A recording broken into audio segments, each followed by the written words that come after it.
Gracias, maravilloso Dios, por este regalo precioso que nos das en este día, de estar acá en tus preciosas manitos, de estar acá, Señor, para ti, porque esa es la razón de este tiempo que nos permites como pueblo, de reunirnos, Señor, y estar dispuestos para ti, porque esa es la esencia de nuestra vida, esa es la razón de nuestro ser. Este pueblo he creado para mí. Nos hiciste para ti, Señor. Nos hiciste para ser tú el que llenas todo mi ser. Nos hiciste para hacernos partícipes de la plenitud que hay en ti, para que todo lo que tú eres sea lo que traiga plenitud a mi vida, a mi corazón, a mi entrar, a mi salir, a mi acostarme, a mi levantarme, Señor. Gracias porque nos inundas con la plenitud de tu amor y permite que todo este pueblo podamos crecer en el conocimiento tuyo, que todo este pueblo, Dios, podamos salir, Señor, de todo estancamiento que pueda tener nuestro corazón, que puedan ser derribados los argumentos que haya en mi interior, que se levantan contra el conocimiento tuyo, que son obstáculos, Dios, en mi vida, para que esa luz maravillosa resplandezca de una manera poderosa en nuestros corazones, Señor. Permítenos esta mañana ser tocados en lo más profundo de nuestro ser, con esa realidad de la obra que hiciste en la cruz del Calvario, porque esa luz es la que provoca este ser a vivir para ti, a vivir, Señor, para hallarte, para amarte, para encontrarte, para seguirte todos los días de nuestra vida, Señor. Gracias, bendice a los niños en su escuela dominical en esta mañana y bendice, Dios, todo este tiempo de tu palabra, Señor. Que seas tú hablándonos, que seas tú enseñándonos, que se cumpla lo que está escrito en tu palabra y serán todos enseñados por Dios. Y todo aquel que oyó al Padre y aprendió de Él, viene a mí. Señor, que podamos aprender todo esto y venir a ti de todo nuestro corazón y de todas nuestras fuerzas. Dirígenos en toda esta mañana, a ti te damos el honor, la gloria y la alabanza, en el santísimo nombre de Jesús. Amén y amén. Instruidos y enseñados en la preciosa y hermosa palabra del Señor, como lo necesitamos todos y cada uno de nosotros, que necesitamos oír al Señor, que necesitamos escuchar su voz y necesitamos aprender de Él, y no aprender letra, sino recibir la vida que Dios tiene para con cada uno de nosotros. No olvidemos que como esa novia preparada por el Señor, una novia que está encontrando cada día el destino para el que fue creada.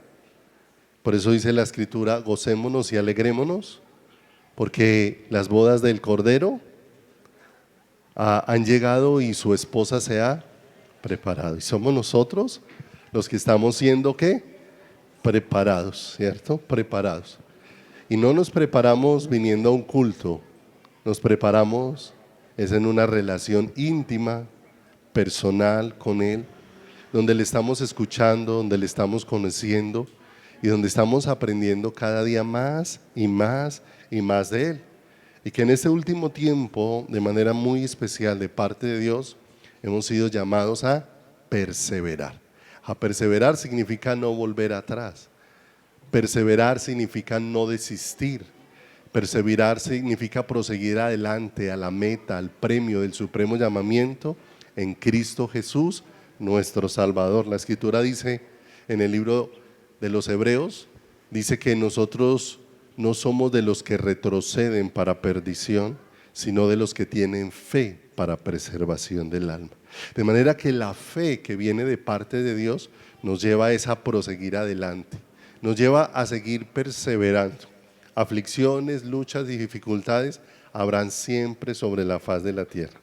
Gloria a Dios que no siempre nos deja en medio de las dificultades. Gloria a Dios que no siempre nos deja en medio de las circunstancias difíciles. Atravesamos por ellas y Dios es bueno y siempre nos permite ver la salida, porque está escrito, jamás seremos probados más allá de lo que podamos resistir, sino que juntamente con la prueba estará la salida. Pero mientras Dios va haciendo un proceso necesario en nuestro corazón y en nuestra vida, donde vamos aprendiendo, donde vamos siendo formados, porque no olvidemos que la verdadera formación del hijo no está cuando a todo le decimos sí, ¿cierto? Cuando tú le dices sí todo el tiempo a tu hijo está contento. Pero está contento no porque tu hijo esté haciendo tu voluntad, está contento porque él está haciendo lo que quiere y se le está dando permiso. ¿Para qué? Para hacerlo. Por eso tantas veces el hijo está feliz todas las veces que uno le dice sí a un permiso, pero el día que le dices no, entonces se levanta a la altura tuya, te abre los ojos, se enoja y siempre está preguntando ¿y por qué no? Y explíqueme, ¿cierto? Yo siempre digo, ¿por qué cuando nos dicen sí no nos paramos delante del papá y le decimos explíqueme por qué me dijo que sí? ¿Y por qué me dio permiso? ¿Y por qué autorizó que yo salga? ¿Cierto que no? ¿Por qué? Porque siempre que me den lo que me complace a mí, estoy contento.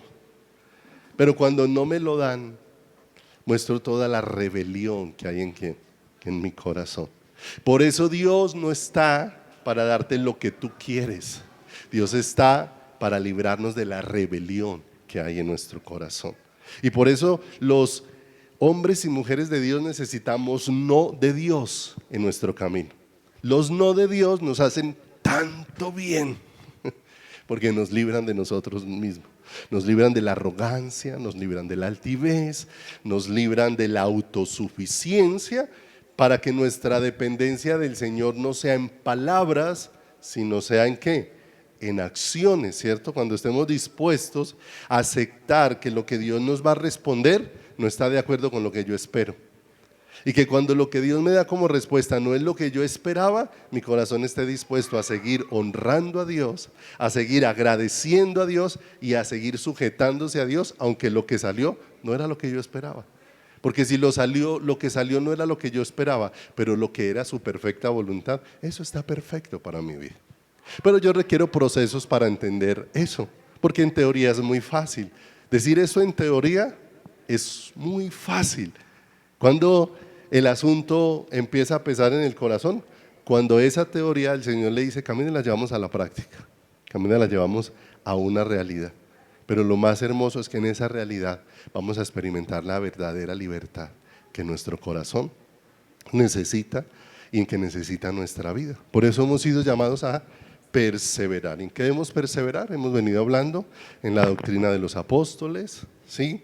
En la comunión unos con otros, en el partimiento del pan y en las oraciones, ¿cierto? Y es lo que Dios nos ha dejado como instrucción, que aunque eso pareciera algo muy sencillo, es tan profundo. Ya llevamos semanas ahondando en esto y todavía no hemos pasado del primer pedacito, donde Dios nos ha permitido ir ahondando, ir creciendo, ¿cierto? Por eso el apóstol Pablo por allá expresó, oh profundidad de las riquezas, de la sabiduría de Dios, ¿cierto? Cuán insondables, cuán profundos son sus caminos. Entre más a hondo, más hay por aprender, más hay por conocer, más hay en qué crecer, ¿cierto? Hay cosas en las que tú puedes decir, ya has llegado a un nivel, pero en el Señor, entre más conoces, te das cuenta que más necesitas que aprender, que más necesitas realmente conocer a quién, conocer al Señor, porque cuando te vas, Dios te va alumbrando el corazón en algo que no conocías, te das cuenta lo distanciado que tú y yo estábamos de Dios, pero como Dios nos está acercando. De manera que necesitamos perseverar en la doctrina de los apóstoles, y allí hemos hablado del Evangelio, y que del Evangelio nos habla de tres aspectos que tienen que ver con el pasado, con el presente y con el futuro, y que no los podemos perder de vista, ¿cierto? Que necesitamos conocer y entender lo que Dios ya hizo por nosotros. Para el caso nuestro, que vivimos posterior a la obra que fue hecha en la cruz del Calvario, para nosotros es lo que Dios ya hizo, cómo Dios nos perdonó, cómo Dios nos reconcilió, cómo Dios nos hizo completamente aceptos delante de su presencia. Y lo más hermoso de esto es que la falta de entendimiento de cómo Dios me hizo acepto hace que yo viva de cualquier manera. Entre menos entiendo, más desordenado soy en mi manera de vivir. Pero entre más entiendo cómo Dios hizo esa obra para hacerme acepto, más mi vida camina en el temor de Dios. Más mi vida camina en respeto hacia Dios, en honra hacia el Salvador. Por eso es que necesito cada día conocer ¿qué? Más. Porque en su luz es donde vamos a ver ¿qué? Es donde vamos a ver la luz, ¿cierto? A veces el hombre cree, no olvidemos que los fariseos de la época de Jesús estaban convencidos de que ellos veían. Estaban convencidos de que ellos veían porque sabían las escrituras, porque hacían las prácticas religiosas, porque tenían una cantidad de celos. Estaban convencidos hasta que el Señor vino y les dijo: ciegos, guías de ciegos. ¿Cierto? O sea, ustedes creen ver, pero no están ¿qué? No están viendo. Y por eso necesito suplicar al Señor. Por eso la vida cristiana es una vida de humillación permanente, de acercarse al Señor, de venir a los pies del Salvador, porque la fuente del Señor es ¿quién? La fuente de nuestro corazón es el Señor. A nosotros todas las cosas se nos agotan, ¿cierto? Ayer en la tarde que hablaba con mi esposa y le decía: amor, no tengo nada para predicar. Yo igual oro, cierro mis ojos y tengo todo en blanco, no tengo absolutamente nada.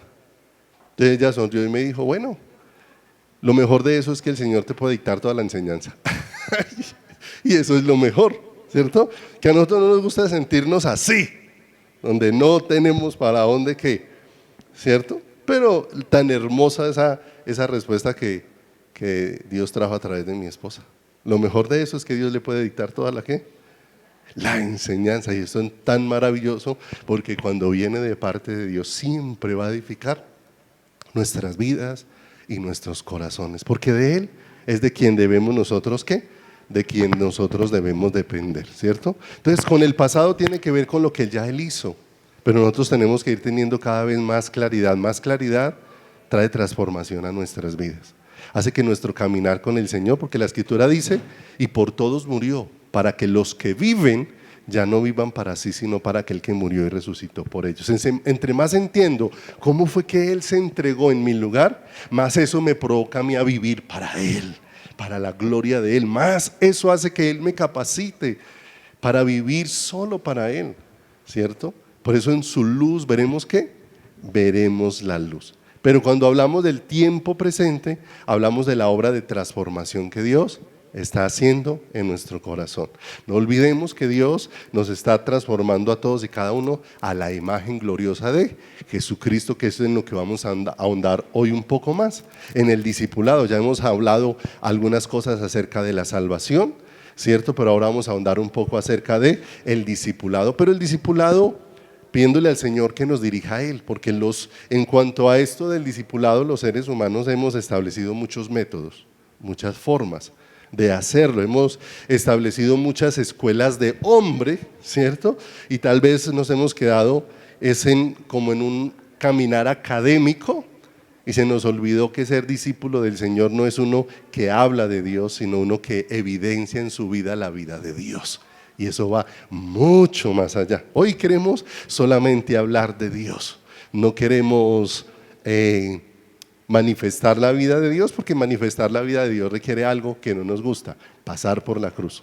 Y pasar por la cruz significa morir a ti mismo, ¿cierto? Pero si no pasamos por la cruz, mi amado, no hay gloria de Dios. Quien no pasa por la cruz no va a ver la gloria de Dios. Es imposible, ¿cierto? Es imposible. Por eso la vida del creyente requiere muerte. La Escritura dice: si alguno quiere venir en pos de mí, niéguese a sí mismo, tome su cruz. ¿Cada cuánto? Cada día. ¿Y qué? Y sígame, ¿cierto? O sea que el asunto de morir es un asunto de cada cuánto, de todos los días, ¿cierto? Un asunto de morir a mí y un asunto de que Él cada día sea el que se manifieste dentro de mi corazón, porque la verdadera libertad para el creyente no es que el creyente pueda hacer lo que quiera. La verdadera libertad está cuando el creyente puede sujetarse y hacer la voluntad de Dios. La verdadera voluntad para un cristiano se da cuando hace la voluntad de Dios. Cuando nos salimos de la voluntad de Dios, empezamos a caminar en cautiverio, Porque empezamos a caminar es cautivos de nuestros deseos, de nuestra voluntad, de nuestros anhelos, y todo eso hace que nuestra vida esté ¿qué? Cautiva. Por eso la Escritura dice: si el Hijo os libertare, seréis verdaderamente ¿qué? Y conoceréis la verdad, y la verdad ¿qué? Os hará libres. Cuando conoces cuál es la fuente que sacia tu corazón, cuando conoces cuál es el diseño de Dios para tu vida, eso es lo que te hace libre, porque en todo fuimos llamados a ser como Jesús. Hemos visto en estas últimas semanas, veíamos el Salmo capítulo número 21, de cómo el Rey se goza en la salvación ¿de quién? En la salvación de el Señor, y que eso le produjo que el rey tuviera una petición dentro de su corazón. Le has concedido el deseo de su corazón y la petición de sus labios, y que deseo y petición están en singular, de manera que algo de lo que alumbró la luz de la salvación en el corazón del salmista hizo que ahora el salmista no está buscando en muchas direcciones. Ahora el salmista está enfocado en una sola dirección, una sola cosa está buscando, porque ahí en el mismo Salmo capítulo 21 en el verso 6 dice: porque le has bendecido para siempre, lo llenaste de alegría con tu presencia, ¿cierto? ¿Qué descubrió el salmista y qué necesita descubrir la iglesia de la mano de Dios? Que nada ni nadie puede llenar el corazón más que Dios. Y que lo que te tiene a disgusto, lo que te tiene insatisfecho, no es cómo está tu familia, no es cómo está la sociedad, no es cómo están tus negocios, no es cómo está tu salud, sino cómo está tu relación con Dios. Porque entre más pobre está tu relación con Dios, más decaído está tu corazón, ¿cierto? Porque uno ve en la Escritura de cómo un hombre como Daniel, que había sido llevado cautivo a Babilonia, había sido separado de su familia, había sido puesto como un esclavo allí en Babilonia, y este hombre, de una manera muy especial, no está oprimido por sus situaciones, sino que aún está esperando cada día dar lo mejor, aún estando en un lugar donde todas las cosas están adversas. La palabra de Dios dice que cuando evaluaron a Daniel fue hallado 10 veces mejor. Venga, ¿y cómo va a ser 10 veces mejor si a donde lo llevaron no le pagaban? Si a donde lo llevaron para enseñarle la letra de los caldeos, para que hablara como se hablaba en Babilonia, para que sirviera en Babilonia siendo un ¿qué? Un cautivo. Entonces lo que nos mantiene cautivos no son las cosas de afuera. Claro que nos afectan, ¿sí? Pero la palabra de Dios dice: mayor es el que está en nosotros que el que está en el mundo. Pero para que eso sea una realidad, hay que caminar en comunión con Dios. Porque si es como una buena intención, entonces con los labios decimos una cosa y con nuestro corazón estamos experimentando otra ¿qué? Otra muy diferente. Ahora el salmista está enfocado en una sola dirección y un solo clamor, una cosa demandado al Señor: esta buscaré, que esté yo en la casa del Señor. Pero para él estar en la casa del Señor significaba que yo pueda tener una comunión, una relación personal y directa ¿con quién? Con el Señor. Y veíamos la semana anterior cómo, aunque Dios de una manera especial ha provisto sanar nuestro corazón, porque lo que ha dejado heridas en nuestro corazón es la rebelión que hay en nosotros, ¿cierto? Nosotros queremos echarle la culpa a los papás, queremos echarle la culpa a la sociedad, queremos echarle la culpa a los hijos, y lo que ha dejado herido nuestro corazón, como decía Isaías 1:5, es nuestro pecado y la rebelión ¿de quién? Y la rebelión de nuestro corazón, lo que ha pasado. Pero mire lo hermoso, Dios puede sanar nuestro corazón, pero el objetivo no es que seamos sanados, porque si solamente buscamos ser sanados y no entendemos el propósito para que Dios nos sana con un propósito, que nada nos impida encontrarnos con quién. Si solamente es para ser sanos, vamos a desviarnos del camino. Dios es bueno y Él ha provisto poder suplir todo lo que falta ¿en qué? En nuestro corazón, todo lo que falta en nuestra vida, de manera que el mejor libro para sanidad interior es la Biblia. ¿Y por qué es la Biblia? Porque a través de ella el Señor nos enseña no un método, sino una relación donde Dios se va revelando, y cada vez que Dios va revelando más de Él, todo lo que Él va revelando de Él es lo que va sanando mi corazón, ¿cierto? ¿Cuándo vas a dejar quejas hacia los demás? Cuando Dios sea el que supla lo que necesita ¿qué? tu corazón, ¿cierto? Siempre digo lo mismo. Mire, se quejan tanto los papás de los que tienen buenos hijos como de los que tienen malos hijos. Porque el que tiene malos hijos, que no está pendiente de ellos, se quejan porque no los llama, porque no los cuida, ¿sí o no? Igual los que tienen hijos que los cuidan y los llaman, igual les parece que es muy poquito y la demanda siempre es creciente. Entonces nunca el corazón, ¿qué? Nunca el corazón se sacia, nunca el corazón se llena. Entonces no vamos a dejar las demandas si Dios no llena el ¿qué?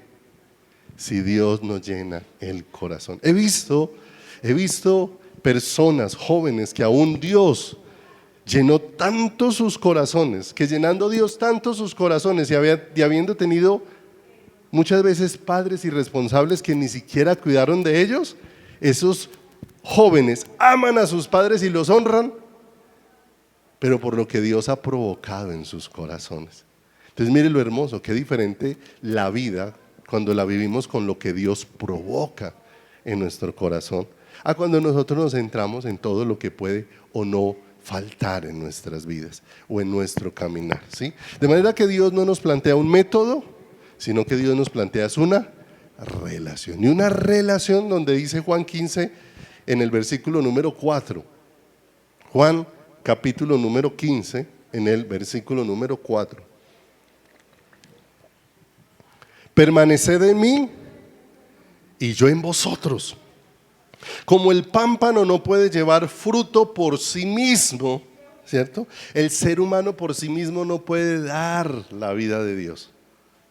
Si no permanece en la vid, si no permanece pegado, así tampoco vosotros, si no permanecéis en mí. ¿De qué está hablando entonces la escritura ahí?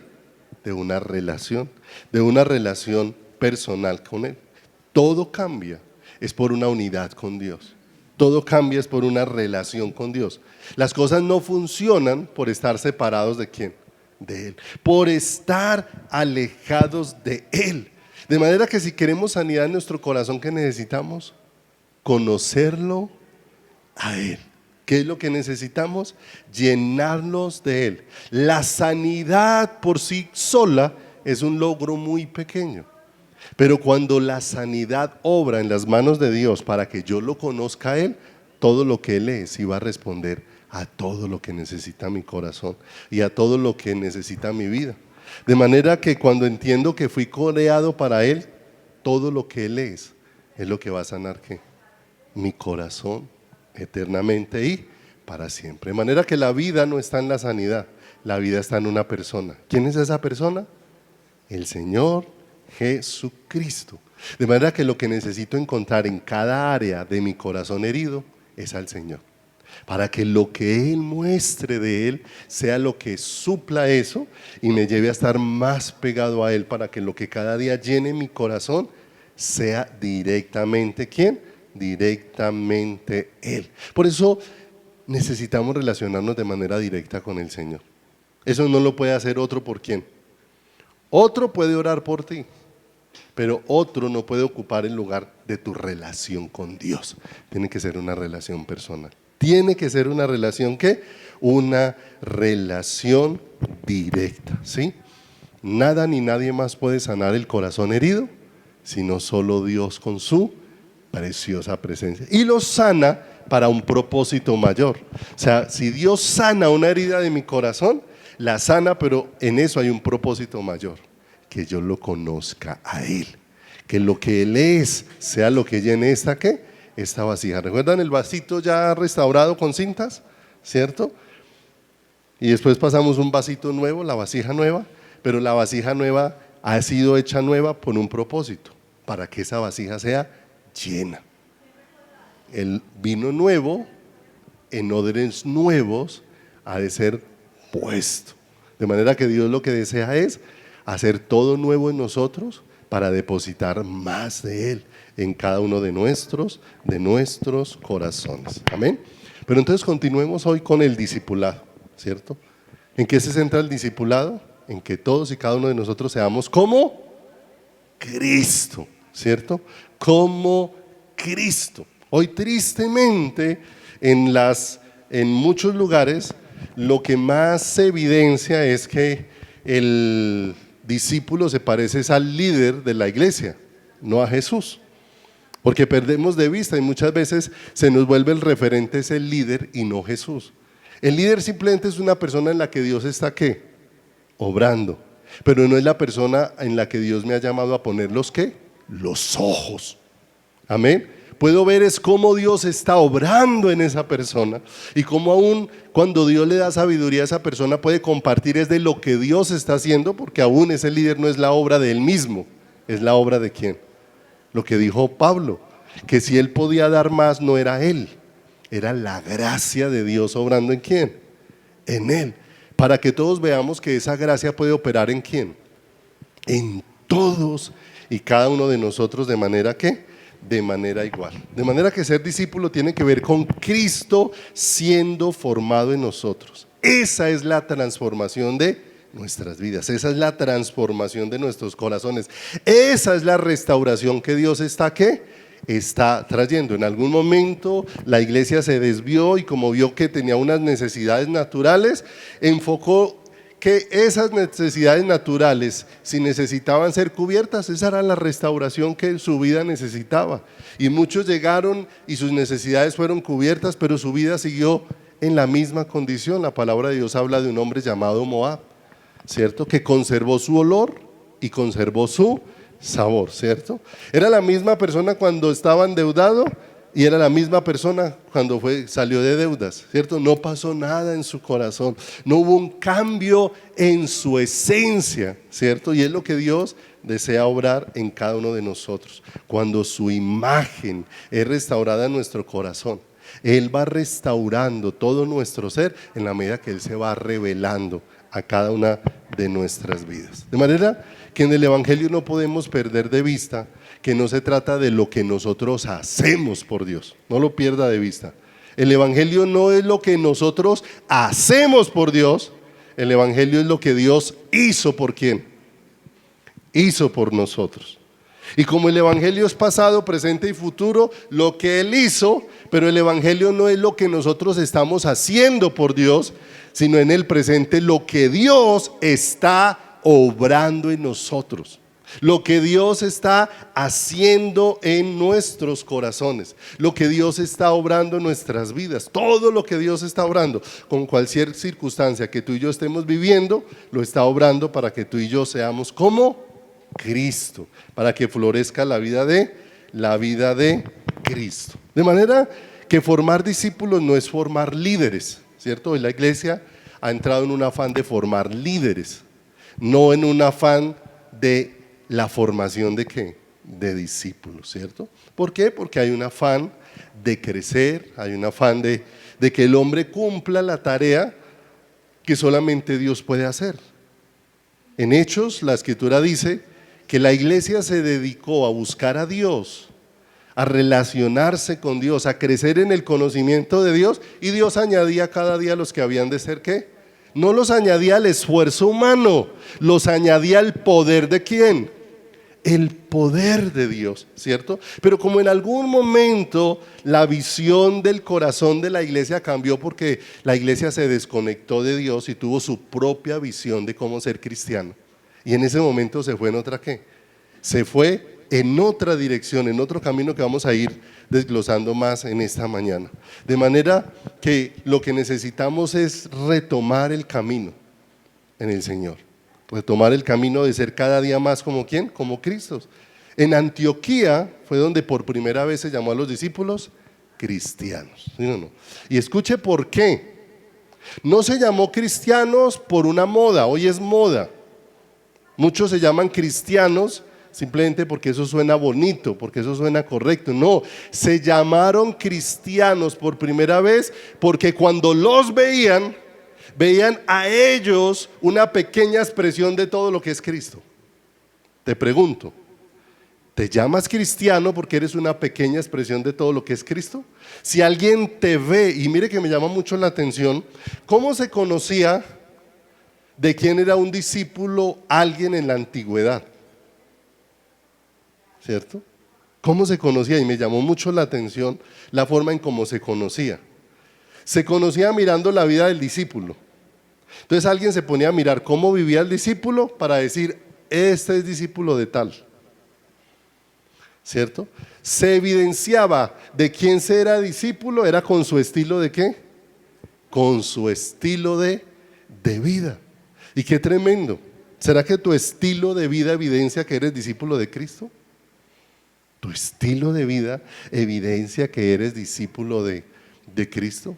Porque no olvidemos, no se trata de mostrar más Biblia memorizada, sino se trata de cómo la vida de Cristo se va instalando en cada uno de nosotros, cómo va viendo ese olor, dulce olor de Cristo dentro de cada uno de nosotros. Porque la gran comisión tiene que ver con eso, quien está aprendiendo de Cristo, y cuando ese le va a ayudar a otros, lo que le va a enseñar es acerca de cómo su vida necesita ser una expresión de quién es Cristo. Entonces ya no estamos afanados por enseñar unas leyes, apréndase 4 leyes espirituales y la gente se sabe las 4 leyes espirituales, pero no se parece nada a Cristo, no se parece nada a su Salvador, pero se las sabe, se las ha ¿qué?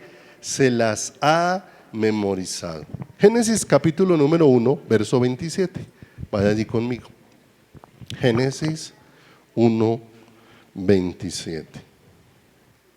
No es formar a líderes, es formar a Cristo en cada uno de los que sirven al Señor, en cada uno de los que buscan a Dios, en cada uno de los que han sido hechos hijos de Dios.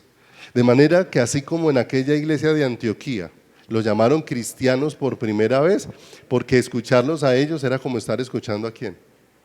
¿Sí o no? Porque verlos perdonar a ellos es como si estuvieran viendo a Cristo como lo hacía, ¿cierto? Y qué hermoso que la iglesia pueda crecer a esa dimensión tan hermosa de parte de Dios. Génesis 1, 27 y 28, allí es donde empieza la gran comisión. La gran comisión no empieza en Mateo 28, la gran comisión empieza en Génesis 1, 27, porque dice, y creó Dios al hombre a su imagen, a imagen de Dios lo creó. Varón y hembra los creó, dice el verso 27. Y los bendijo Dios y les dijo, fructificad y multiplicaos. Y ese fructificad es de en fruto. De acuerdo a Juan 15, dar fruto es manifestar la naturaleza de ¿quién? De Dios. Es manifestar la naturaleza del Señor. No es manifestar ni éxitos ni logros, sino es manifestar la naturaleza de ¿quién? De Dios en nuestro corazón y en nuestro caminar. Varón y hembra los creó a la imagen, ¿cierto? Y la palabra a la imagen corresponde a la palabra moderna ícono, ¿cierto? Y todos, la mayoría de la gente hoy en día que se utilizan celulares táctiles, sabe que usted ve unas figuritas ahí, esa figurita que aparece en el celular se llama un ícono. Pero si usted mira el ícono, detrás de ese ícono hay un mundo de información, ¿cierto? Está el icono tal vez del WhatsApp, usted lo conoce ahí verdecito, ¿sí? Pero cuando usted lo toca, eso lo lleva a un mundo que tiene WhatsApp, ¿sí o no? De comunicaciones, de grupos, de stickers, bueno, de una cantidad de ¿qué? De cosas. O sea que el icono apenas es una pequeña muestra de todo lo que hay detrás. De manera que cuando Dios nos hizo a su imagen, nos hizo para hacer una pequeña muestra de todo lo que Él es. ¿Te das cuenta lo hermoso? Dios te escogió para que tú seas una pequeña muestra de todo lo que Él es, en todo lugar, en toda circunstancia, en todo momento. ¿Y qué dijo el Señor? Que debíamos de dar fruto en eso, que lo que evidenciáramos fuera eso y que eso fuera lo que se multiplicara dentro de ¿quién? Dentro de nosotros. Y aquí es donde nosotros necesitamos entender muchas cosas en las que la iglesia se ha ido en otra dirección, ¿cierto? Porque hemos buscado, no olvide, estrategias de hombres, estrategias de seres humanos para lograr que el hombre encuentre lo que solamente puede hallar encontrándose con Dios, ¿sí?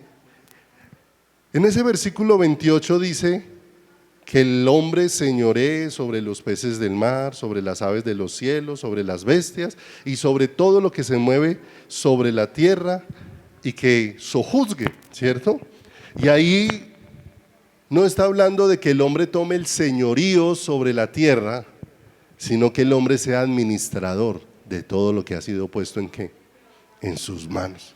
De manera que nosotros tenemos que tener claro que el papel de la iglesia no es gobernar, ¿sí? Se lo repito, el papel de la iglesia no es gobernar. La iglesia ha soñado con presidentes cristianos, la iglesia ha soñado con alcaldes cristianos y muchas veces se han llevado una gran decepción, ¿cierto? Porque ocurre algo, muchas veces de los que han llegado alto, cuando llegaron altos, la corrupción de esas esferas los absorbió, los consumió y quedó solamente en una buena ¿qué?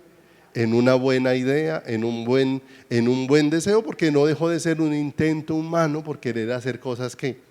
Por querer hacer cosas buenas dentro de su caminar. La iglesia y el papel de la iglesia no es gobernar, escuche, el papel de la iglesia es vivir la fe en medio del mundo donde Dios lo puso, vivir su fe, lo que cree en medio del mundo donde Dios lo puso. Si Dios te puso como esposo, ¿qué espera Dios de ti? Que vivas tu fe como esposo, que vivas tu fe como esposa, que vivas lo que crees de Dios y lo que crees en Dios como empleado, como patrón, ¿cierto? Puede ser que eso vaya en contra de todos los patrones del mundo, vaya en contra de todo lo que el mundo hace, pero mis amados, es que nosotros no somos de este mundo, estamos en este mundo, pero nosotros aquí somos dirigidos bajo los principios ¿de quién? Somos dirigidos bajo los principios de el Señor, ¿cierto? De tal manera que el mundo pueda ser cambiado. Escuche la manera en que sucedió en la iglesia primitiva. Dios nos ha llamado a todos a ser sal y luz. Así lo dispuso ¿quién? El Señor. Pero los primeros cristianos, si usted lee el libro de los Hechos, no se propusieron cambiar la sociedad. Los primeros cristianos se propusieron vivir su fe, vivir su relación con Dios, y vivir su fe fue lo que hizo que la sociedad que había alrededor fuera impactada. Entonces no estaban buscando gobernar, sino estaban buscando era vivir una realidad. ¿Con quién? Una realidad con el Señor. Va conmigo a Hechos capítulo número 17, versículo número 6. Hechos capítulo número 17, verso número 6.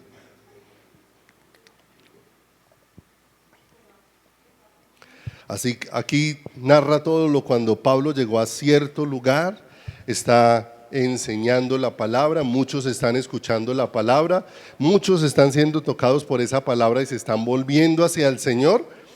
Y dice en Hechos 17:6, pero no hallándolos, trajeron a Jasón y algunos hermanos ante las autoridades de la ciudad, gritando: estos son los que trastornan el mundo, estos que trastornan el mundo entero también han venido acá, ¿sí o no? ¿Qué pasaba con la vida de esos primeros cristianos cuando llegaban a algún lugar? El lugar era impactado, pero no era impactado porque ese cristiano llegara a sobreponerse, porque ese cristiano llegara a reclamar lugares, porque ese cristiano llegara y quisiera estar por encima de todos, porque es cabeza y no cola, no. Porque donde cada uno llegaba a dar testimonio con su vida de aquello que creía en su corazón. Su vida se estaba volviendo un testimonio de su fe. Mis amados, no hay gente más cobarde en el tiempo último que los cristianos. Hoy no hay cristianos que defiendan su fe.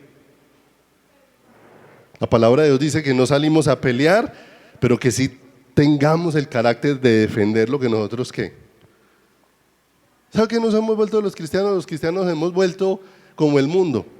Yo respeto lo que usted piense, pues si usted piensa diferente, pues bueno, está bien. ¿Sí o no? No salimos a defender nuestra fe, no. Puede ser que usted piense diferente, pero la realidad es esta. Esta es la verdad que está escrita. Esto es lo que dice la palabra. Si usted no está de acuerdo, pero esto es lo que dice la palabra. Esto es lo que yo creo. Esto es lo que ha sido y esto es lo que será. Pero cristianos convencidos.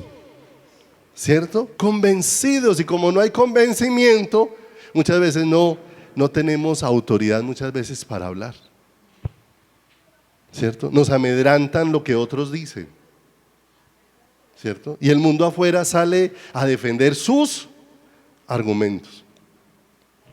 Y muchas veces lo hacen de muchas maneras. Pero esto no estamos hablando aquí de la fuerza humana, estamos hablando de un pueblo convencido de quién es Dios para su corazón. Y convencido que donde quiera que esté, vive para quién. Vive para Dios, vive para su Señor, ¿cierto? Hace un tiempo les había contado una historia de una señora a la que le retuvieron el carro, ¿sí? Porque se le habían quedado los papeles. La paró alguien de tránsito, le pidieron los papeles y no llevaba los papeles de su carro y se los retuvieron. La señora, después muy enojada, apareció en el tránsito reclamando a que le entregaran su carro. Los policías le dijeron el siguiente argumento: la verdad es que ese carro está lleno de letreros por todos lados. Jesús te ama, ¿quién como Él? Rey de reyes, Señor de señores. Y cuando la vimos a usted asomada por esa ventana echando madrazos, pues dijimos, esa no es la dueña del carro. Esa no es la dueña del carro, ¿cierto? Porque así estamos nosotros, llenos de letreros en nuestra casa, de cuadritos con versículos bíblicos, pero el asunto es, ¿dónde están los cristianos? ¿Dónde están los verdaderos creyentes parados sobre la roca que se llama ¿qué? Que se llama Cristo? Los dispuestos a manifestar a Cristo antes que los deseos y las rabietas de su propio ¿qué? De su propio corazón. ¿Dónde están los dispuestos a tomar la cruz y a seguir a quién? Y a seguir al Señor. ¿Qué dijeron de esos discípulos? Llegaron hasta acá los que trastornan el mundo entero, pero no porque llegaban a imponerse, sino porque donde llegaban eran un testimonio ¿qué? Un testimonio vivo. ¿De quién? De parte de Dios. Primera de Corintios capítulo número 2, versículo número 14. Primera de Corintios capítulo número 2, verso número 14. Entonces fíjese que lo que cruzó las barreras sociales y lo que cruzó todo no es ni una vida religiosa. Una cosa son misticismos y otra cosa es gente parada sobre ¿qué? Sobre la roca, que es cosas muy diferentes. Y a eso es lo que nos estamos refiriendo. A esas personitas que claro, hay cosas que nos duelen, sí. Hay cosas que nos angustian, sí. Nos pasan, somos seres humanos. A uno como ser humano hay muchas cosas que le afligen, pero a pesar de que hay muchas cosas que le afligen, en medio de la aflicción, sabemos sobre quién está puesta nuestra vida y nuestra ¿qué? Nuestra confianza. ¿Alguna vez, si recuerdan, cuando mi mamá estuvo allá en la UCI, ¿cierto? Y que tantos venían con comentarios a querer como desanimar mi corazón frente a Dios. Pastor, ¿y usted tan entregado a Dios y a su mamá le pasa eso? Pastor, ¿y usted cómo ora y su mamá ya? Como quien dice, ¿y para qué le sirve orar? ¿Y para qué le sirve servir al Señor? ¿Sí o no? Pero gloria a Dios que me dio la sabiduría para responderles con quién es Dios. Y que la respuesta para cada uno es venga. ¿Cómo es Dios? Deme un atributo de Dios. Perfecto. Bueno, Dios es perfecto. ¿Dios es bueno? Dios es bueno. ¿Dios es fiel? ¿Dios es justo? Ah, bueno. Entonces, si en los planes de Dios está que mi mamá esté en la UCI, ¿es perfecto? Ya la gente a eso no me respondía, me quedaban en silencio. Querían que yo les respondiera a la queja que querían sembrar en mi corazón. Que yo estaba triste, sí, me dolía ver a mi mamá allá, sí. Los primeros días que entré otra vez, que ya la dejaron ver, mi mamá bajó como a 38 kilos y era solo, y ya narraba ya historias aún que le habían pasado, como ella no tenía fuerza ni para pararse. y un día se cayó de la cama y como ni siquiera podía mover la mano para despichar el botón, toda la noche durmió ahí en el piso hasta la mañana siguiente que la pudieron levantar. ¿Sí? No se podía mover de la cama. Y en la clínica pasaban, tocaban la puerta y metían un carrito con la comida. Ahí amanecía la comida, así ya no se podía parar ni siquiera de la cama. Si no había quien pasara y le diera la... Hasta cuando ya dejaron entrar. Y los primeros pasitos era casi aprendiendo ¿a qué?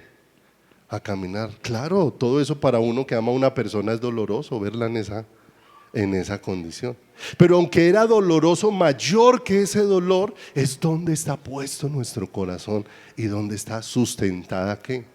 Y donde está sustentada nuestra vida. ¡Qué tremendo! Cuando usted en medio de una situación de esa, antes le está ayudando a darle valor a otros, que otros le están teniendo es pesar a uno. Y usted en medio de ese pesar que otros le tienen, Dios lo está usando es para que usted pueda fortalecer la vida de quién, fortalecer la vida de otros, ¿cierto? Cuando ya ha sacado los atributos de Dios, ¿Dios es justo? Entonces ¿es justo que mi mamá esté en la UCI? No respondían nada. ¿Dios es bueno? Sí. Entonces ¿es bueno que mi mamá esté en la UCI? Según la voluntad de Dios. Entonces ya hay como que nos cuesta contestar, no, Dios es bueno y si Él permitió que estuviera allá, tiene un plan. Que sea difícil para mí es diferente, pero que lo que Dios está haciendo es bueno, es agradable y es perfecto según su propósito. Así es. ¿Y en qué me tengo yo que apoyar? No en cómo veía a mi mamá, sino cómo es Dios en medio de esta situación. Cómo es Dios en medio de esta circunstancia. ¿Se da cuenta cómo llegaron esos discípulos y trastornaban el mundo entero? Y era gente, crea, hoy ser cristiano es muy fácil, en cierto sentido. Leí hace poco algo de historia de los primeros cristianos.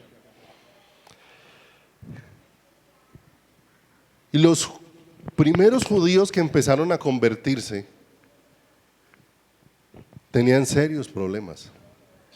No era solamente el convertirse. Encontré que los que vendían, por ejemplo, en las tiendas y en los lugares de comida, cuando se enteraban que tú te has vuelto cristiano, no te vendían comida. Llegabas y no te vendían comida por haberte convertido. No te prestaban servicios por haberte convertido. O sea, la gente tenía un rechazo. Y esa gente con todo y eso, ¿qué hacía?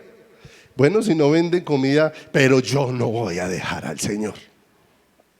Él es mi amo, Él es mi rey, Él es mi Señor. O sea, había algo que estaba pasando en el corazón de ellos que no estaban dispuestos a devolverse ¿con qué? Con nada. Dice 1 Corintios 2:14. Pero el hombre natural no percibe las cosas que son del espíritu ¿de quién? Porque para él son ¿qué?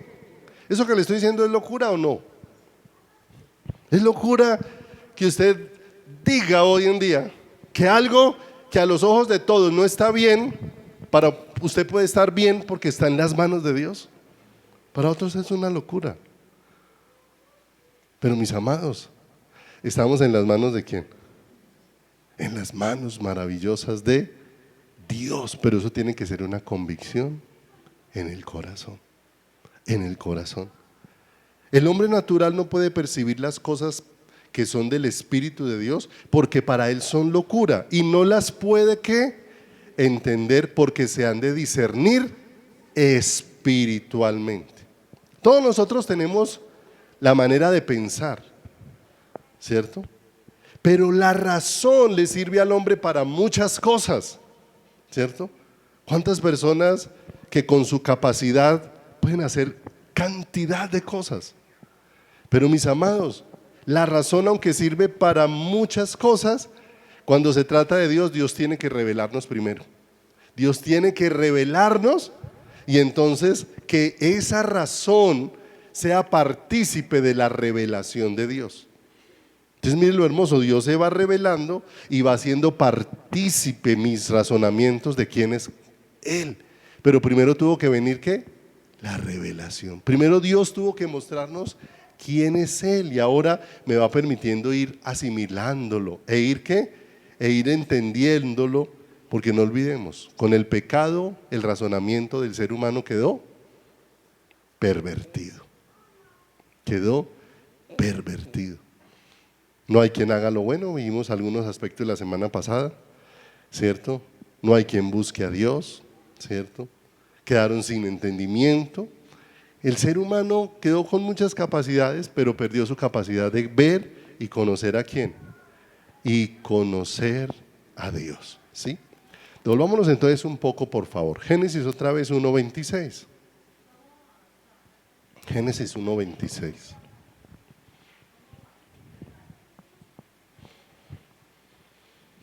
Entonces dijo Dios: hagamos al hombre a nuestra imagen, conforme a nuestra semejanza, y señoree en los peces del mar, en las aves de los cielos, en las bestias de la tierra y en todo animal que se arrastra sobre la tierra. Y creó Dios al hombre a su imagen. A imagen de Dios lo creó. Varón y hembra los creó. Entonces, el varón a imagen de quién fue creado.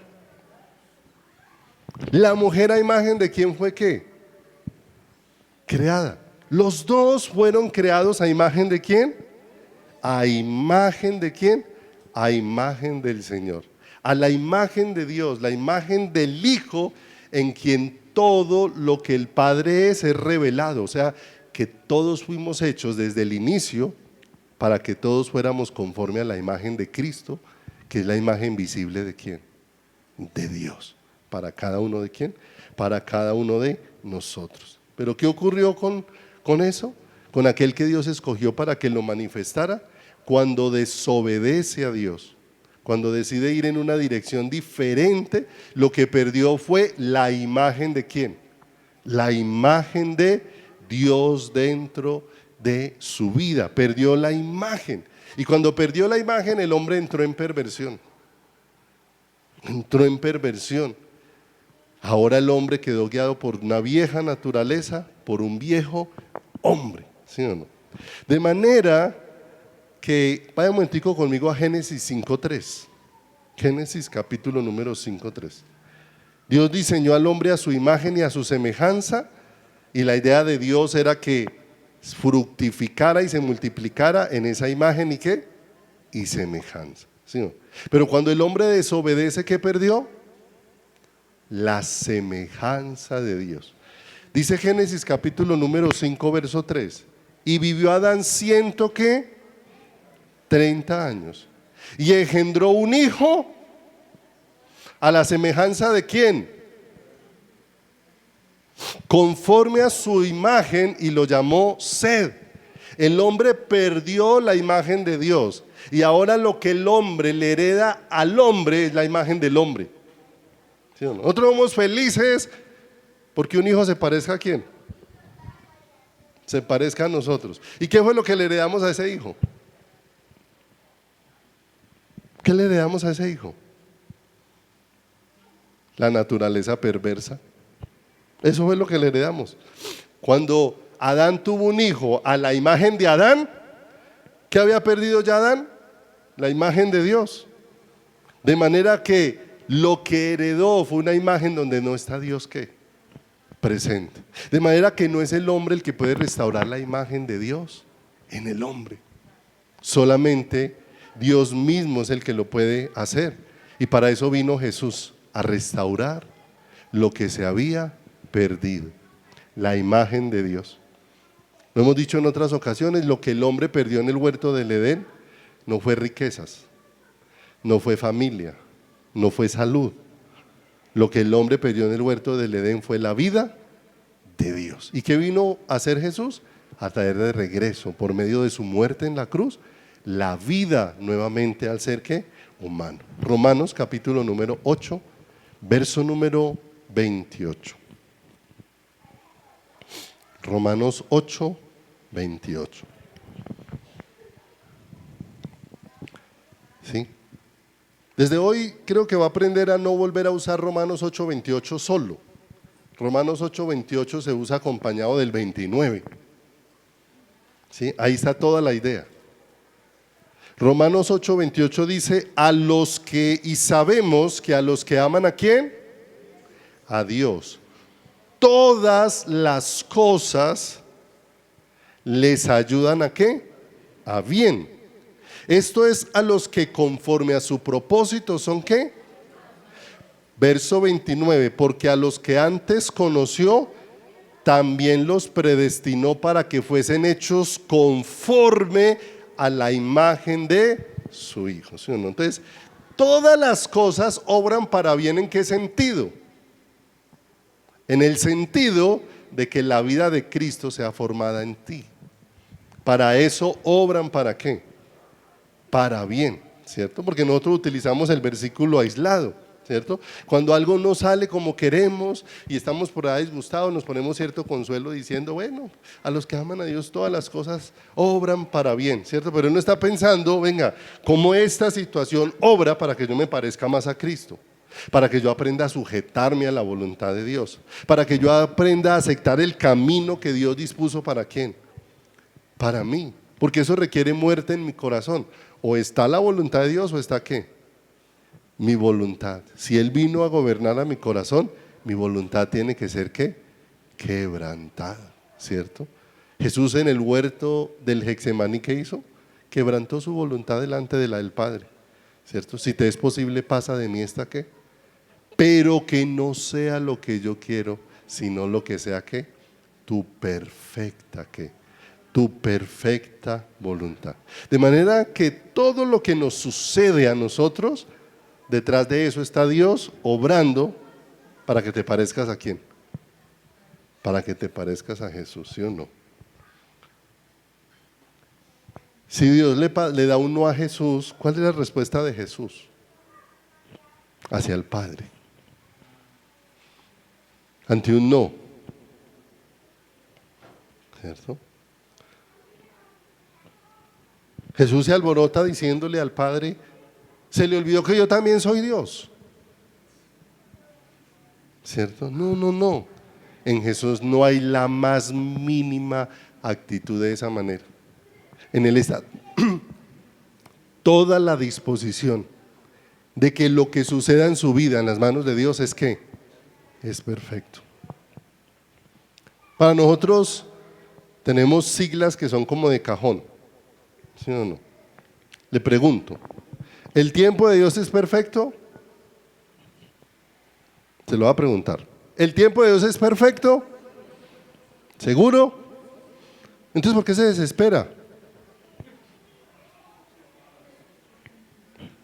Porque es que nosotros tenemos frases de cajón bíblicas o frases de cajón de relleno que parezcan espirituales. Si el tiempo de Dios es perfecto, lo que Dios se demore está bien. ¿Sí o no? Amén. Pero eso requiere que mi corazón se quiebre delante del Señor para que no sea lo que yo ¿qué? Lo que yo quiero, y aceptarlo con disposición de ¿qué? De mi corazón. Efesios capítulo 4:11. 4:11.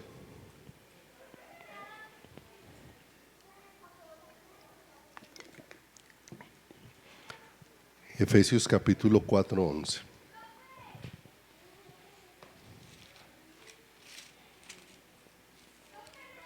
En la versión Reina Valera dice el 11 que Dios mismo constituyó a unos apóstoles, a otros profetas, a otros evangelistas, a otros pastores y maestros. Dice ahí en el siguiente verso, número 12, a fin de perfeccionar a los santos para la obra del ministerio, para la edificación del cuerpo de Cristo. Pero le voy a leer esa porción en la Nueva Traducción del Viviente.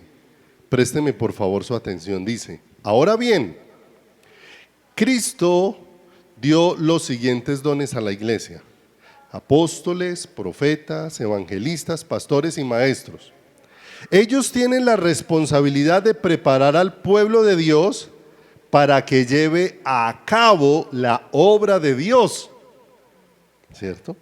De preparar al pueblo de Dios para que lleve a cabo la obra de ¿quién? La obra de Dios. Busque Juan 6:28 en su Biblia. Juan 6:28 y 29. Porque no olvidemos que la Biblia se interpreta así, a sí misma, ¿sí? A fin de preparar el pueblo de Dios para que lleve a cabo la obra de Dios, ¿cierto? En la otra versión dice el ministerio. En Juan 6:28 y 29 vamos a ver cuál es la obra de Dios. Entonces le dijeron: ¿qué debemos hacer para poner en práctica las obras de Dios? ¿Ya lo encontraron ahí? 6:28. Verso 29. ¿Quién dio la respuesta? Respondió Jesús y les dijo: esta es la obra ¿de quién? De Dios, que creáis en el que Él ha enviado, ¿sí o no? En pocas palabras, puestos los ojos ¿en quién? En Jesús, ¿sí o no? Entonces, ¿cuál es la obra o realmente cuál es el ministerio? Tener los ojos puestos en Jesús, ¿sí o no? Y tener los ojos puestos en Jesús es para ser como ¿quién? Como Él. ¿Cómo se reconocía un discípulo? ¿De quién era alguien discípulo? Viendo cómo el discípulo vivía. Y ahí identificaban quién era su ¿qué? Su maestro. ¿Sí? ¿Qué debemos hacer para poner en práctica las obras de Dios? Que creáis en el que Él ha ¿qué? Enviado. Esa es la obra de Dios. Que tengáis los ojos puestos ¿en qué? En Jesús, ¿cierto? Que tengáis los ojos puestos en Jesús. Miremos esta cita para terminar por hoy. Efesios, ahí vamos ahí en el 4:11, volvamos ahí al 4:11 y terminamos en algo. La voy a seguir leyendo aquí en la versión Nueva Traducción del Viviente. Ahora bien, Cristo dio los siguientes dones a la iglesia: los apóstoles, los profetas, los evangelistas, los pastores y maestros. Ellos tienen la responsabilidad de preparar al pueblo de Dios para que lleve a cabo la obra de Dios. ¿Y cuál es la obra de Dios? Que creamos ¿en quién? Que tengamos los ojos puestos en Jesús, ¿sí o no? Y edifique la iglesia, es decir, el cuerpo de Cristo. De manera que el deseo de Dios es que si la cabeza es Cristo, el cuerpo sea una expresión de quién es la cabeza. Porque la cabeza no puede ser algo diferente a lo que es el qué, a lo que es el cuerpo. Verso 13. Ese proceso en esta versión dice: continuará hasta que todos alcancemos tal unidad de nuestra fe y conocimiento del Hijo de Dios, que seamos maduros en el Señor, es decir, hasta que lleguemos a la plena y completa medida de Cristo, ¿cierto? Y aquí aparece una frase bien especial: hasta que todos lleguemos a la unidad de la fe y del conocimiento del Hijo de Dios, dice la Reina Valera. Hasta que todos lleguemos a esa unidad de la fe. Y llegamos a la unidad de la fe y a la unidad del cuerpo de Cristo al ser uno con Cristo. Y nos es necesario entender esa unidad como la expresa ahí la palabra, reflejando una sola imagen. Reflejando una sola imagen. En ese Efesios, por allá más adelantico, al terminar, en el capítulo número 1, en el verso 23, la escritura dice, vamos desde el 22, 1:22 dice: y sometió todas las cosas bajo sus pies, y los pies son los pies de Cristo, y lo dio por cabeza sobre todas las cosas. ¿A quién? A la iglesia, la cual es su cuerpo, la plenitud de aquel que todo lo llena. ¿Qué? De aquel que todo lo llena en todo. ¿Cuántas cabezas tiene un cuerpo? Solo una, ¿sí o no? Si un cuerpo tiene varias cabezas, eso ya no es un cuerpo, eso ya es un monstruo. Hay algo que está deformado, ¿sí o no? De manera que la cabeza de la iglesia no son los pastores, la cabeza de la iglesia no son los ministros, La cabeza de la iglesia no son los que dirigen la iglesia, aunque Dios les haya dado autoridad delegada para cumplir una función. La cabeza es una sola, es Cristo. ¿Y cuándo va a haber unidad? Cuando cada miembro del cuerpo esté conectado a la cabeza, porque aun cualquiera que es servidor de Dios sigue siendo un miembro del cuerpo de Cristo que necesita estar conectado a la cabeza. ¿Sí, no? Cuando un miembro del cuerpo, no sé si alguna vez le ha pasado, ¿cierto?, que en algunos momentos las personas sufren de tics, ¿cierto? Y los tics es cuando usted de pronto, ¿sí o no? Me ha pasado con varias personas, pero no era porque estuvieran haciendo algo conmigo, ¿cierto? Alguna vez había una damita que le empezó a brincar este ojo y le brincaba solo. Y entonces ella estaba hablando conmigo y me decía: pastor, pero es que yo no le estoy picando el ojo a usted, es que este ojo me salta. O sea, le saltaba involuntariamente, no era que ella no lo podía controlar, ¿sí o no? Y lo que usted se da cuenta es que ese ojo estaba haciendo algo en lo que no se está sometiendo al ¿qué? Al control de la cabeza. Y cuando un miembro del cuerpo no se somete al control o a la dirección de la cabeza, ese miembro actúa siempre en contra de todo el cuerpo. Por eso nosotros necesitamos estar conectados ¿con quién? Con el Señor. Estar conectados con Él, porque si no terminamos siendo miembros que nos movemos de una manera diferente. Otra vez había por allí una persona al pie de un semáforo que se movía y su cuerpo se movía de muchas maneras. El asunto era que no se podía controlar porque los miembros del cuerpo no le hacían caso a la ¿qué? A la cabeza. ¿Se da cuenta cómo se deforma el cuerpo cuando los miembros del cuerpo no están sujetos a la cabeza? ¿Y cuál es la unidad de la fe? Cuando todos entendamos que hay una única cabeza a la que tú y yo necesitamos estar sujetos, y esa cabeza se llama ¿quién? Se llama Cristo. Como miembros necesitamos estar completamente sujetos ¿a quién? Completamente sujetos a Él. Ninguno más tiene ese privilegio y a ninguno más le den ese lugar, ¿cierto?